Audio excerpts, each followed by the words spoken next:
पण अशा पद्धतीने स्लो रिस्पॉन्स येत असेल तर इथं माझ्याला फास्ट रिस्पॉन्स येतो आहे. त्यासाठी तुम्हाला काय करायचं आहे, यासाठी तुम्हाला करायचं आहे की विंडोज प्लस आर आपण या ठिकाणी दाबणार आहे. तर विंडोज प्लस आर या ठिकाणी दाबल्याच्यानंतर आपण इथं CMD टाईप करणार आहे आणि CMD टाईप केल्याच्यानंतर इथं आपल्याला टाईप करायचं आहे रिजिट, REGDIT. रिजिट टाईप केल्याच्यानंतर तुमचं एक इंटरफेस ओपन होईल. इंटरफेसला आपण परमिशन दिल्याच्यानंतर त्यानंतर तुम्हाला जायचं आहे सर्वात आपण सगळे ऑप्शन मी प्रॅक्टिकल करून बघितलं होतं. तर तुम्हाला जायचं आहे इथं सेकंड नंबर ची करंट युजर म्हणून रोजच्या खाली युजर दिसून त्यानंतर तुम्हाला टिक करायचं आहे कंट्रोल पॅनलवरती. नंतर या ठिकाणी तुम्हाला डेस्कटॉपवरती क्लिक करायचं आहे.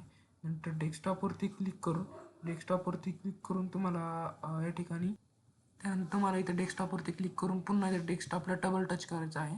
डबल टच केल्याच्यानंतर तुम्हाला इथं खाली एक ऑप्शन दिसन, म्हणजे कोणतं ऑप्शन दिसेल त्या ठिकाणी आपण मॅन्युअली शो डिले म्हणून दिसन. त्या ठिकाणी तुम्हाला राईट क्लिक करायचं आहे आणि त्याला मॉडिफायवर क्लिक करायचं आहे. इथं तुम्हाला इथं तुमची जी व्हॅल्यू असेल, व्हॅल्यू डाटा जो असेल तुमचा 400 असेल तर तुम्हाला इथे टाईप करायचं आहे 0 नंतर एंटर करायचं आहे आणि तुमचा PC तुम्हाला रिस्टार्ट करायचा आहे. थँक्यू.